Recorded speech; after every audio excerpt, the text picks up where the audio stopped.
उनसे मैं पूछना चाहती हूँ कि पहले मणिपुर पर जवाब दीजिए, 20 करोड़ नौकरियों पे जवाब दीजिए, 15-15 लाख रुपए जो आपने वादा किए थे उस पे जवाब दीजिए। बात है कि जब गलत है तो आप कराइए ना, आप करा करके प्रकाशित करिए कि किसका कितना जनसंख्या है।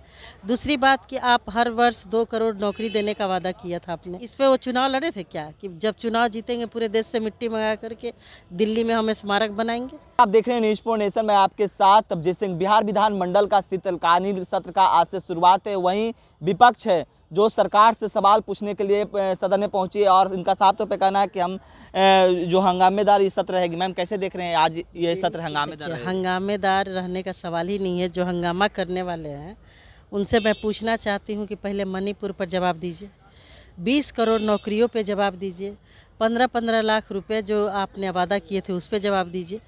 तो आपने तो 10 सालों में कुछ किया ही नहीं, तो हंगामा करने का आपको हक नहीं बनता है।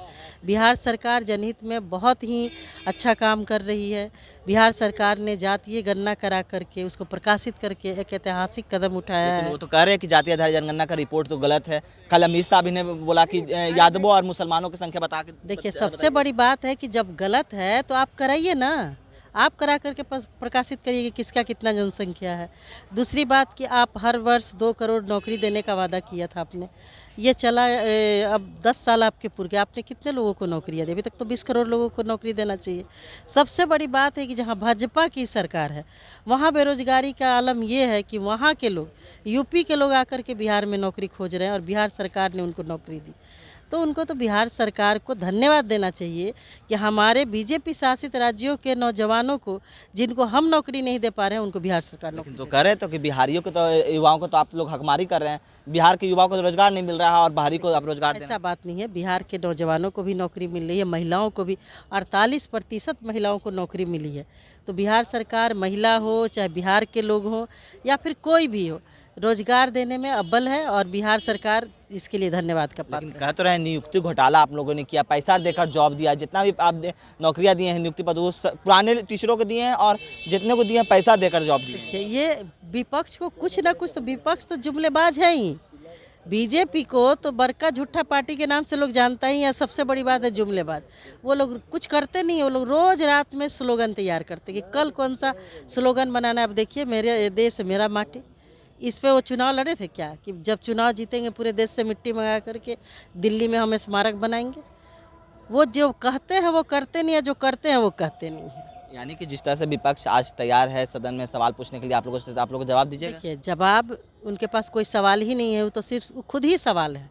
वो सवाल क्या करेंगे? 2 करोड़ नौकरी दिए प्रतिवर्ष, 15 लाख रुपये दिए, महंगाई कम हुआ, भ्रष्टाचार खत्म हुआ, विदेश से काला धन आया, इसका जवाब देना। पहले मणिपुर का उन्होंने क्या हल कर दिया? मैम एक सवाल लेंगे, जिस तरह से आप लोग इंडिया अलायंस बनाए हैं, कह रहे हैं कि इस बार एनडीए वर्सेस इंडिया है, लेकिन आप लोगों की इंडिया अलायंस पर अब सवाल उठने लगी है कि क्या इंडिया अलायंस चलेगा सही से? क्योंकि जिस तरह से नीतीश कुमार ने भी बोला कि कांग्रेस है जो इस पर दिलचस्पी नहीं दिखा रही है, कोई मतलब नहीं ले रही है। बिल्कुल ऐसी बात नहीं। जहाँ 4 आदमी होता है, 4 विचारधारा होता है, कुछ ना कुछ बात निकल करके आती है।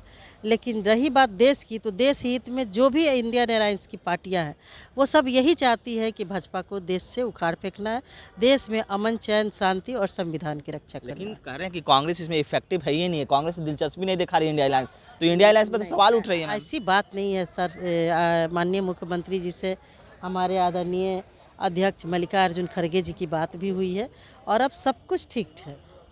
इंडिया अलायंस 2024 में बिल्कुल, इंडिया अलायंस के मजबूती से ही तो अमित शाह जी को बार बार बिहार आना पड़ रहा है। वो लोग इतना डरे हुए हैं, इतना घबराए हुए हैं कि 2024 में जनता मन बना ली है सत्ता से बाहर करने का। चलिए, ये थे हमारे साथ कांग्रेस के विधायक प्रतिमा दास। इनका साफ तौर पे कहना है कि इंडिया अलायंस 2024 में बीजेपी को उखाड़ फेंकेगी। इसी के डर से जो केंद्रीय गृह मंत्री अमित शाह हैं वो बार बार बिहार दौरे पर आ रहे हैं। इस तमाम खबरों को बने रहे न्यूज़ फॉर नेशन के साथ। नमस्कार।